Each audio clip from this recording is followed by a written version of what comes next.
I'm with Shoaib Rahim, the former Mayor of Kabul and currently teaching at the University of Toronto in Canada. We are here in Dushanbe, which is the capital of Tajikistan. Not so far from Kabul, but still very far because Shoaib cannot go home. He's in exile. And the reason he's in exile, we all know why, because he and many others like him fled Kabul when Kabul fell to the Taliban on the 15th of August, 2021. That's it, 2.5 years ago. Incidentally, the Independence Day of India. I'm Jyoti Malhotra. This is Awaz South Asia. Shoaib, welcome to Awaz. Thank you, Jyoti. So my first question to you is, isn't it ironical that we are in Dushanbe, which is, as the crow flies, just 100 or so kilometers from Kabul, but you can't go home? Well, it might seem that way, but in the 90s, the late 90s, Dushanbe served as the platform for the first resistance against the Taliban after Kabul fell. Mm-hmm. So the sense of nostalgia is very strong in the city. Mm-hmm. Of course, the situation is very different than the 90s and the first rule of the Taliban. So you were here at the time? I was here at the time. Part of the resistance? I was young, but my father and my family in general has been fighting the Taliban for a while. For a couple of decades, for at least 2 or 3 decades. Since their inception, to say the least. So are you still fighting the Taliban? Well, I think it's the duty of any thoughtful, value-based citizen of Afghanistan to fight the Taliban either through education, either through increasing awareness of the tyrannical policies, or others who are losing their lives literally and their land, people who pick up arms. And so we must understand the gravity of the situation. But there is no military fight. I mean, who is picking up arms? There was, for a few days after the fall of Kabul on the 15th of August, 21, a few people did. Amrullah Saleh, Ahmed Wali Masood. You weren't there. I was not there. Why not? Well, I happened to be outside the country exactly before August 15th on my way back to Kabul with a ticket in my hand from the region when Kabul collapsed. I think that... So you turned around, you didn't go back home? I did not go back home, correct. So Shoaib, this is not an accusation, but my question is, why aren't the Afghan elite, like yourself, members of the Afghan elite, why aren't you picking up the gun and fighting the war against the Taliban? I mean, my friend and colleague, Fahim Dashti, a journalist, he traded his pen for the gun and died. Dashti, may he rest in peace. May he rest in peace. We all mourn him, and we remember the anniversary of his martyrdom every year. Yeah. With his family, with his bereaved wife and children. Your question is a difficult one. First of all, I think that the educated class, or I mean, maybe that's not a good way to categorize the elite, it, the Afghan elite. Well, I mean, elite is a very loaded term. I think the generation who benefited from the past 20 years, whether they were the political class or whether they were young professionals, I think we have to recognize a few strategic miscalculations that we did, which put us in this extremely weak position where we aren't able to fight back. And when I say fight back, I don't necessarily mean militarily, okay? Because the question is, there's an inherent discussion on whether or not it is morally right and strategically right to pick up arms and fight and continue throwing bodies at this conflict, which we've been doing in various alterations over the past 4 decades. Many are saying no. Picking up the gun and fighting, continuing the fight is not the right path. We have to find a political path. Okay. Many are striving and struggling and trying to figure that out. It's proving very difficult. The Taliban are very arrogant. They've defeated the world. They don't see the need. But unfortunately, we've seen the end of the script before. The vicious cycle of tyrannical rule leading to greater dissatisfaction, leading to popular uprising, leading to greater space and people picking picking up arms, leading to greater regional involvement and global involvement has happened at least twice in my lifetime. And so I think that the large majority of people in exile are prioritizing trying to figure out a political roadmap. If and when that political roadmap does not achieve the results or does not progress sufficiently, I think there's no other way. But I also have to caveat what I'm saying from a position that I am now outside the country. I have less of a stake because you're outside the country. Because I'm outside the country. My immediate family is outside the country, and this was not the case before. That's my next question. So not to cut you off, but it might not be my place to preach starting a war inside the country. It might not be my place. But what I can do is I can raise awareness. I can be the voice of the people who don't have a voice inside. And if there are pockets and there are people who decide to pick up arms, then I will try to play my role as somebody who has never fought, who has been a civilian, to support that endeavor. And I think unfortunately the way the Taliban are ruling the country, it's slowly and gradually leaving people less and less choice by the day. You know, Shoaib, I'm not asking you to pick up the gun and fight like Fahim Dashti did and Amrullah Saleh did. That's one option, but like you said, there are many other options. I mean, in India we did do non-violent resistance, right? My question is, the Afghan elite or the Afghans who live outside now, who fled Kabul and now live outside the country, all over the world, you guys are amongst the best and brightest minds of your generation, but you're not doing anything about fighting the Taliban. What are you doing? Well, I think you have to understand that losing your home and losing your livelihood and going to a country to start afresh doesn't happen overnight. This is not something that I or anybody would wish on others. On anybody? Absolutely. And so the first couple of years, and it's been 2 years since the collapse, the large number of people in exile are still in transition. People who are in the region don't have clarity in terms of their livelihood, in terms of their future, for themselves, for their children, don't have space to operate. People who have gone to the West are still trying to set up shop, figure the ABCs of the West, be it Europe, the US, or Canada. It takes time. I mean, in Afghanistan's context specifically, it took time for any power who lost control to remobilize and start making a comeback, be it militarily or politically. And I think that transition phase is now at its tail end. And now we're going to see greater consolidation politically of people who have a voice and people who have access and people who believe they can contribute to a possible solution.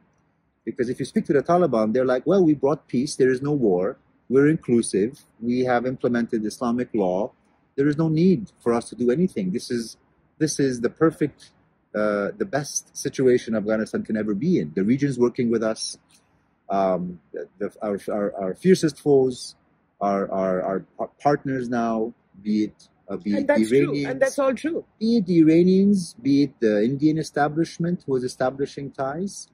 And so the Taliban don't see the need, there's no pressure for them to want to accommodate others. But unfortunately, I think that's a recipe for disaster. That's what you may think, but India, for example, which has opened a mission, we don't have a full-fledged ambassador, but there is, there are other people, other diplomats there. Iran, Pakistan, China has an ambassador. The European Union has people. I mean, the world is coming back to Kabul. Are you upset about that? Well, I think I'm disappointed. I understand that the region and the world wants to try something different. That I understand. That's fair. I think the failures of the Republic, I at least have to acknowledge, for one, that the failure of the Republic to be the best partner it can be, in spite fighting an ongoing war with the Taliban, with its proxy backers in the region, eventually did not result in the stability intended. And so the region and the world will try something different. But knowing the Taliban, knowing Afghanistan, and knowing the fundamental principles that drive Taliban thinking, I think it's extremely presumptuous to think that appeasing the Taliban and engaging and this de facto recognition, whether or not it converts to a full-on recognition or not, is not going to lead to stability. The region is not responsible for Afghanistan directly, per se, primarily. The people of Afghanistan are. I mean, that's very clear. But I think if it's the issue of self-interest, if it's the issue of security interest, I think it's very, very dangerous to assume that the Taliban will continue to play ball. Because of their continued relations with militant and global terrorist organizations, I think Central Asia, for example, and Iran, and to a larger extent Pakistan, an issue which was discussed in the conference to a greater extent yesterday, have realized the limits of this engagement and the kind of duplicity that the Taliban have. I think that many will regret opening up and engaging with the Taliban. You didn't say India. So openly. Well, most definitely India. Unfortunately, most definitely India. I think that the level of proximity that the Republic had with the Indian government over the past 20 years, we paid the price for it because we alienated Islamabad. This anti-Pakistan sentiment grew to become and take a life of its own, become something that was extremely difficult to contain. In Afghanistan. The anti-Pakistan sentiment in Afghanistan. Especially among the younger generation, because of the role that Pakistan played. That's not, that's not a secret to anybody. Right. But I think that the switch, the similar switch that the Americans made in the Doha deal, I think the Indian establishment also decided to ride that wave. Okay. And say, well, we're not gonna support or we're not gonna engage with the Taliban like what we did in the 90s, and whether or not that policy is working, it's for the Indian government to decide. But I don't think that will lead to success or that will secure Indian interests in the medium term or the long term. No, so 1 second, you're saying 2 or 3 things. The first is that you said you paid the price for engaging India. How did you pay that price? Well, we paid the price because we burnt all bridges with Pakistan. Okay. As a democratic order, as a government. But Pakistan was trying to undermine you, the military establishment. Well, yes, but there's an GHQ extent to that. Well, yes, but you say that as an Indian, I'm sorry to say. Of course, absolutely. But Afghanistan and Pakistan have been neighbors and share the longest border and share geography and share history. Mm-hmm. There is a scenario where there is an equilibrium to be able to deal with the difficult discussions and conversations without going to war. That might please the Indian establishment and Indian strategic interests, but it's strange that India and Pakistan have been able to achieve functional relationship, and the Indian position has always been never to trust the Pakistanis. Well, we don't need to trust the Pakistanis, or we need to trust the Iranians, or trust the Indians, or trust the Americans. But what we needed to do, which we failed to do, one of the reasons being because of the close relationship with India, was to establish a level of trust to create a functional relationship, and that fed the paranoia of the Pakistani army in terms of intelligence, in terms of the Indian agenda. And so we very naively walked into this proxy warfare, and we were used as tools and discarded when we were no longer convenient. Used by India. Is the sentiment. Used by India. Well, used by everybody. But in this specific case, we do feel that we were instrumentalized far beyond what was necessary. That is the sentiment. And I think we have to learn from that.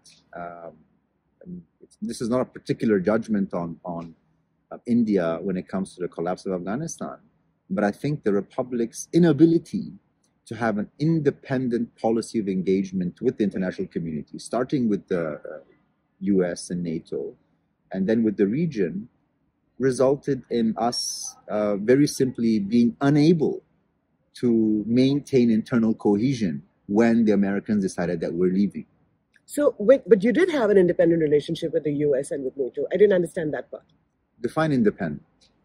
You tell me, you were independent, you had your own president, you had your own cabinet, but you were dependent on them to the extent that they kept you afloat. So when I say, so the issue of dependency has a few different dimensions. First is the financial economic dependence, which is clear to everybody. We were a country with over 75% of aid dependent from mostly U.S. and Europe. Our military was financially 95% dependent on U.S. and NATO. So that means our ability to take the fight to the enemy was dependent on the U.S. and NATO. So how can a political establishment, how can a commander-in-chief, not to justify his cowardly fleeing from Kabul, but how can a commander-in-chief control the battlefield when the supply line, the ammunition, the surveillance, the intelligence, all of it shuts down or decreases drastically overnight after a deal is signed in Doha? I think the lack of foresight and the fact that we did not have a plan B put us in this extremely precarious situation. And because we experienced collectively a collapse from a Soviet-backed government in Najib, we saw that eventually, sooner or later, it's going to collapse. And so people started hedging, and the prophecy materialized before the last international troop left Afghanistan. So that was a strategic miscalculation. Absolutely. That you depended on the Americans and on NATO far too much. On the world and on the region. I think the fact, and that's why I personally feel the primary blame lies within. I think it's not right to blame external factors, and I think that people need to have, Afghan political actors, social actors, need to have the courage and put aside this very petty pride. We failed to unite as a country, as a political class, as a social class, and the region and the world either exploited that deliberately or was unable to establish a functional relationship at the highest level. There are many good things that happened, but I think our failure was a failure of leadership internally, and I think there was a judgment at the end of the day.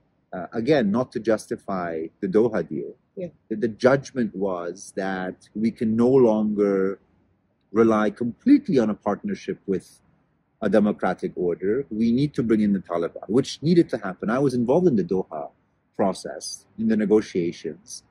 And so on a personal level, I took part in a process which tried to bring in the Taliban with all its difficulties and with all the flaws the process had. But I think that the lack of leadership within and the lack of unity within the Republic and the various political actors, the level of fragmentation was just too high. So the Taliban did not take us seriously, and I think we were just simply blindsided to our shortcomings. But could there have been a real conversation with the Taliban? Could you have shared power? Oh, absolutely. With the right leadership, and I'm not just referring to Ashraf Ghani.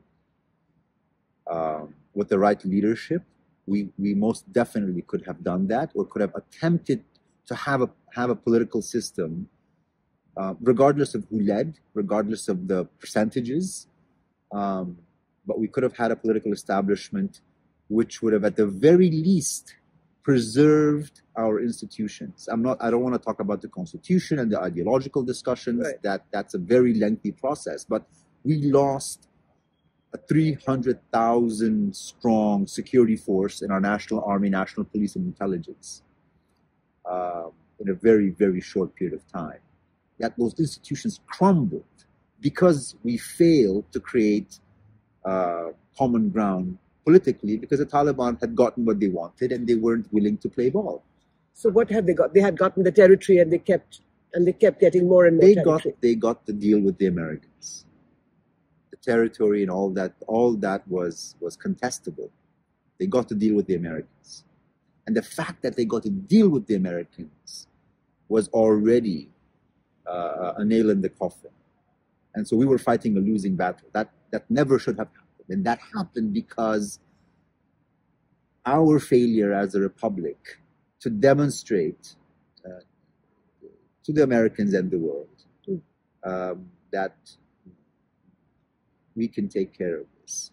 Again, not to rationalize or justify the extremely mischievous Doha deal, which laid the groundwork for systems collapse and the situation in the country.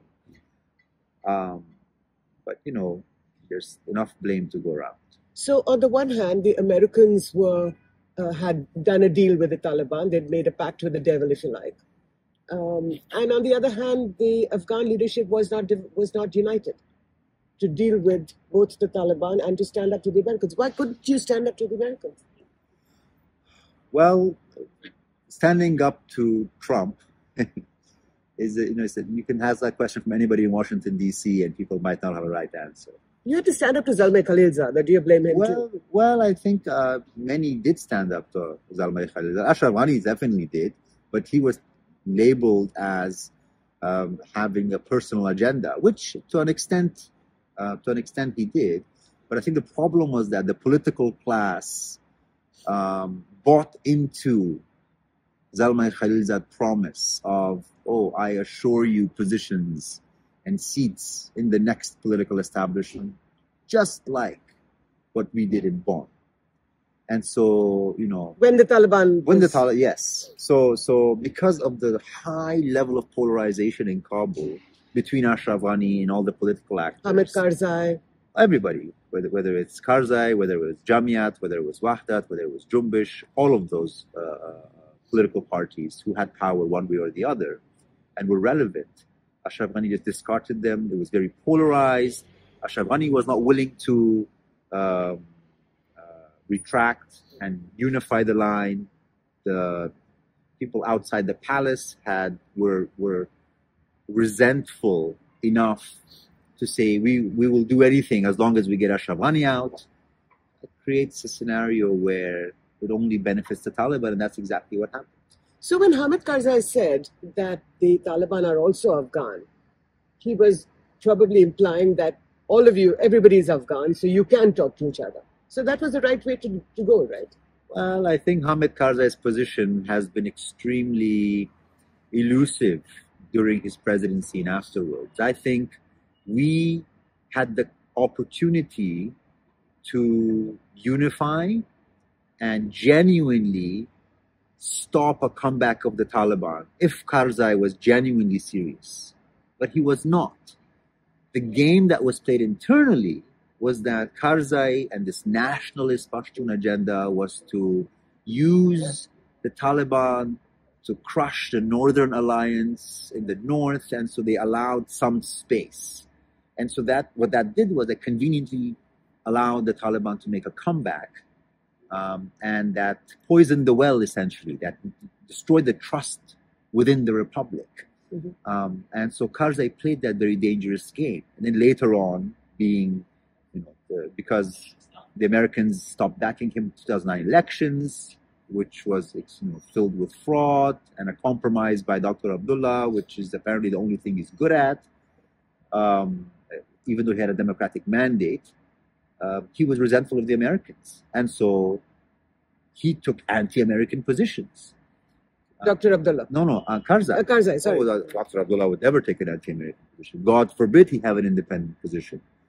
And so our political leaders were paralyzed. And yet, Dr. Abdullah and Hamid Karzai are the only two Afghan leaders who remain inside Kabul. Yes. That's saying a lot. None of you have. Not really, no. Yes. They're irrelevant. Well, look. Personal courage, great. The fact that they had assurances and guarantees by whomever for them to stay, great. The fact that they're still there, good for them, good on them. I, as a young professional, I'm not there, so who am I to judge? But the question is not, first of all, they're completely irrelevant. Let's put that aside today. But the question is not about them staying. That is not the metric of success or failure. I mean, Ashraf Ghani's cowardly exodus makes Abdullah and Karzai look good. That's how bad flight from Kabul was. Right.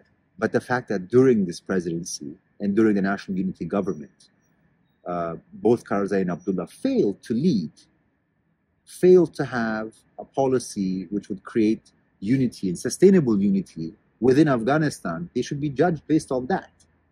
Just because they're still in Kabul, what? Could they be the seed of a new Afghanistan, or a new resistance, or a new conversation with the Taliban? Because you have to share power with the Taliban. It's not like, well, I mean, they're not going anywhere. I agree. That last part of your statement, I agree.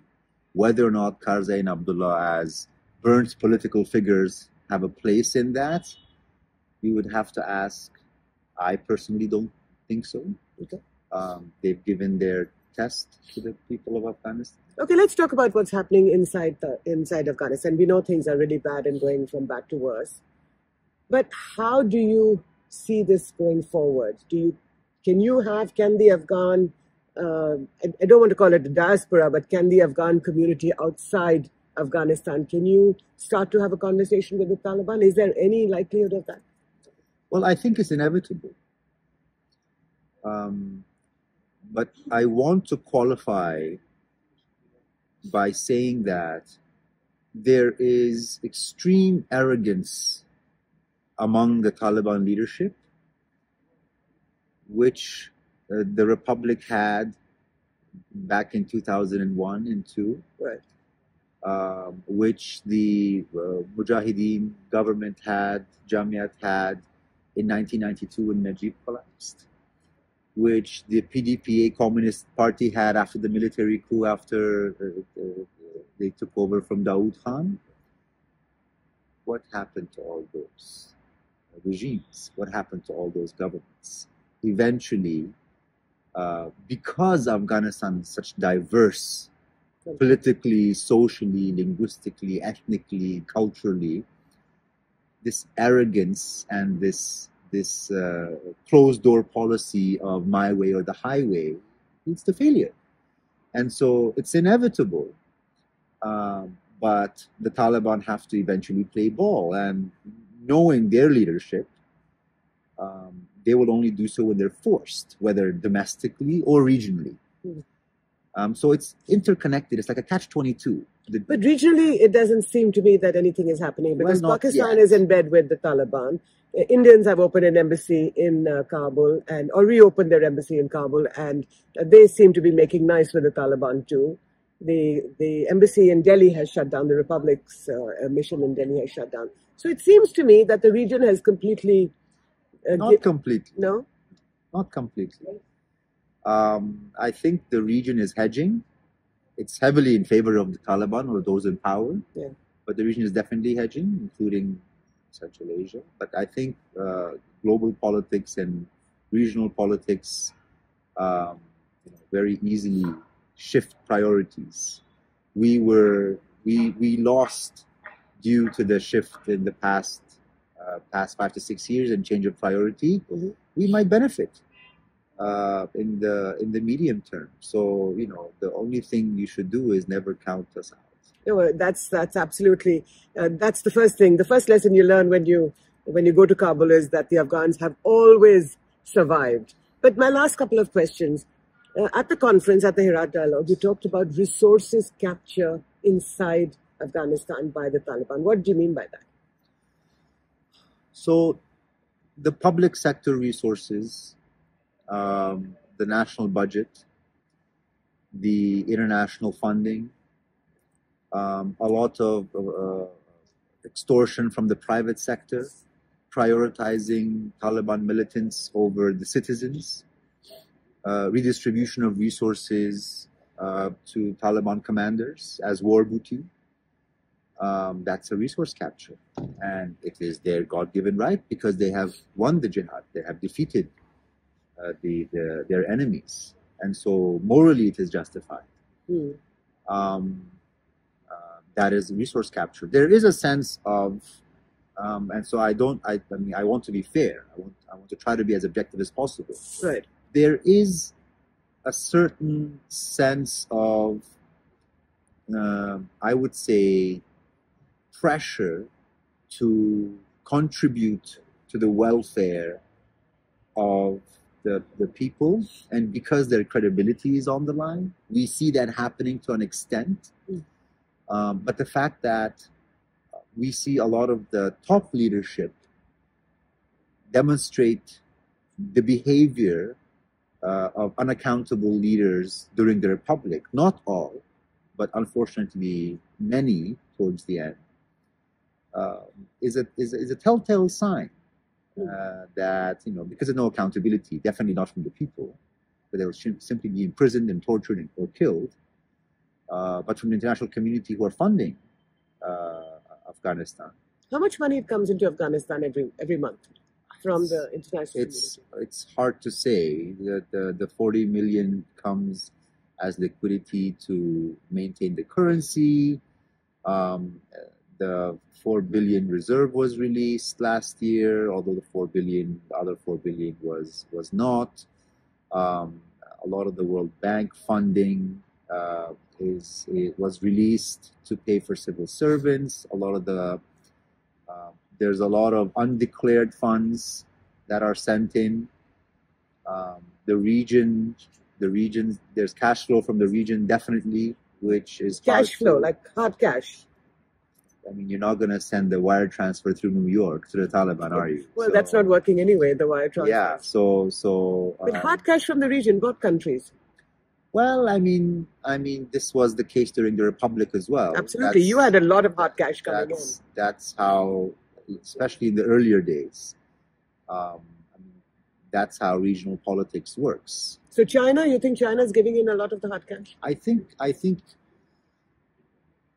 how I see China's role as the big brother whose shadow on Afghanistan allows for the immediate neighbors to establish more credible relations. So China sees Afghanistan in its sphere of influence. The fact that they're interested in the mines, secure some contracts, I think it's far more posturing than actual dollars and cents or yuan or whatever denomination. And we saw that all these promises, especially for example to Pakistan, they really materialized at the end. So the Chinese have a different way of doing things, I suppose, but they are lending their credibility to the Taliban. That opens up space for the Taliban because they were shunned out during the Republic time. Again, our mistake as the Republic. We were not able to form an independent channel of communication for fear of American reprisal and being criticized. And yet the Americans opened their own channel of communication. Exactly. With the Taliban. And so how naive were we? Okay, so why do you live in Toronto? Why don't you live in Delhi? Shoaib Rahim. Why don't I live in Delhi? Yes. Why do you have to flee to the Wild West? Why don't you come to the civilized East? If there was an opportunity for me and my family to establish a life in Delhi legally, long term, I would definitely consider that. That is not an option. I think there are large communities of families from Afghanistan who don't know what's going to happen to them, whether they will be deported back to Afghanistan, even though they from might India. Be a threat. Yes, from India. People who I'm in contact with regularly, people who have graduated from India, people who have been working very closely with the Indian embassy and establishment in Afghanistan, culturally, economically, running a lot of the programs. They fear because their visas are not being renewed. Why do you think? Well, I think it's not to appease the Taliban, not to come across as taking anti-Taliban measures, but objectively speaking, India is you're the most populous now, right? You've Yes, overtaken 1.4 billion, absolutely. Yeah, so bigger than China. It's a resource issue. It's an overall immigration policy issue. So I think the fact that Western countries require a population, they have much more open immigration policies. Okay. So I think that also plays into it. You're being kind, Shoaib Rahim, but as always, very interesting and wonderful to talk to you. And thank you for being so frank. Thank you, Jyoti, for this interview. This is Jyoti Malhotra with Shoaib Rahim for Awaz South Asia.